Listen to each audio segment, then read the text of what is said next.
Black hole ایک ایسا phenomenon ہے جو ہمیشہ سے سائنسدانوں، ایسٹرونومر اور عام لوگوں کے لیے حیرت اور تجسس کا باعث رہا ہے۔ یہ ایک ایسا مقام ہے جہاں پر گریوٹی اتنی شدید ہوتی ہے کہ روشنی بھی وہاں سے فرار نہیں ہو سکتی۔ وقت اور جگہ کے قوانین یہاں پر مختلف انداز میں کام کرتے ہیں اور جو چیز اس میں داخل ہو جاتی ہے وہ واپس نہیں آتی۔ لیکن ایک سوال جو اکثر ذہن میں آتا ہے وہ یہ ہے کہ کیا بلیک ہول کے اندر یا اس کے آس پاس زندگی ممکن ہو سکتی ہے؟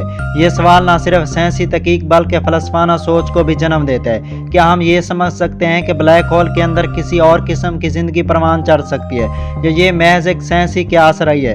اس ویڈیو میں ہم بلیک ہول کی ساخت، اس کے اثرات اور اس کے ممکنہ امکان کو دریافت کریں گے کہ کیا واقعی وہاں کسی قسم کی زندگی موجود ہو سکتی ہے۔ بلیک ہول ایک ایسا آسمانی جسم ہے جو اپنی بے پناہ گریوٹی کی وجہ سے ہر چیز کو اپنی طرف کھینچ لیتا ہے، حتیٰ کہ روشنی بھی اس کی گرفت سے نہیں بچ سکتی۔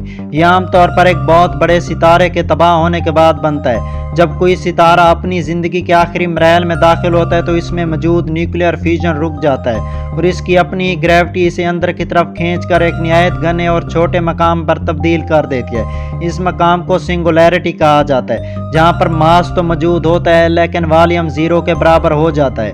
بلیک ہول کی سب سے اہم حد کو ایونٹ ہورائزن کہا جاتا ہے، جو وہ مقام ہے جہاں سے کوئی بھی چیز واپس نہیں آ سکتی۔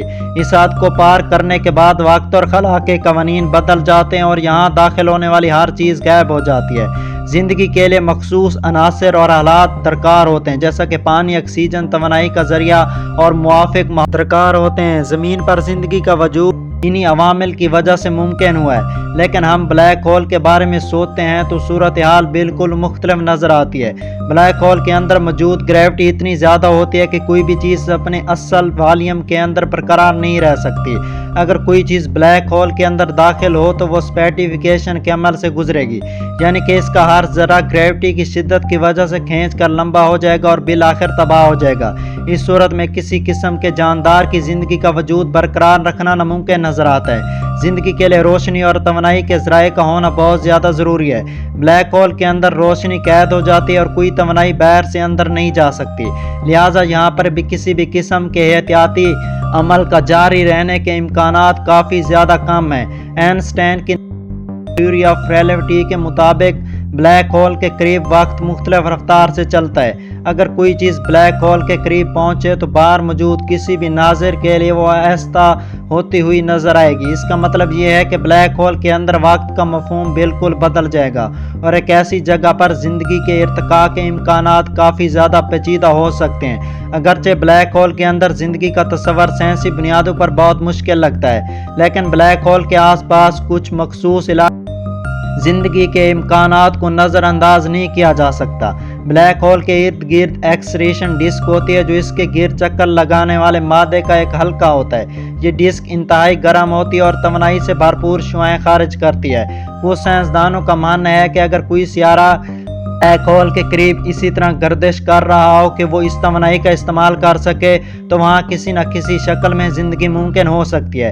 کچھ ماہرین فلکیات نے یہ بھی نظریہ پیش کیا ہے کہ اگر کوئی سیارہ بلیک ہول کے گرد اتنی رفتار سے گھوم رہا ہو کہ وہ ایکسریشن ڈسک سے توانائی حاصل کر سکے تو وہ ہیبیٹیبل زون میں آ سکتا ہے، جہاں پر درجہ حرارت توانائی کی مقدار ایسی ہوتی ہے کہ زندگی ممکن ہو سکتی ہے۔ بلیک ہول کے اندر زندگی کا تصور سائنس فکشن کہانیوں میں کافی زیادہ مقبول ہے۔ ہالی ووڈ کی مشہور فلم انٹرسٹیلر میں یہ دکھایا گیا ہے کہ ایک سیارہ بلیک ہول کے گرد گردش کر رہا ہے جہاں پر وقت سست ہو چکا ہے۔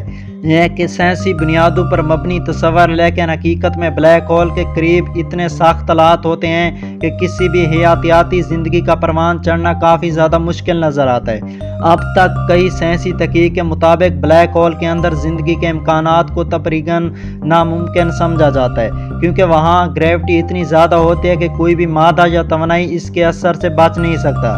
تاہم بلیک ہول کے آس پاس، خاص طور پر اس کی ایکسریشن ڈسک یا کسی قریبی سیارے پر زندگی کے امکانات کو مکمل طور پر رد نہیں کیا جا سکتا۔ یہ سوال ابھی بھی ایک طرح کی مسٹری اور سائنسدان مسلسل تحقیق کر رہے ہیں تاکہ یہ جان سکیں کہ بلیک ہول کی یہ انوکھی دنیا کس حد تک زندگی کی موجودگی کے امکانات رکھتی ہے۔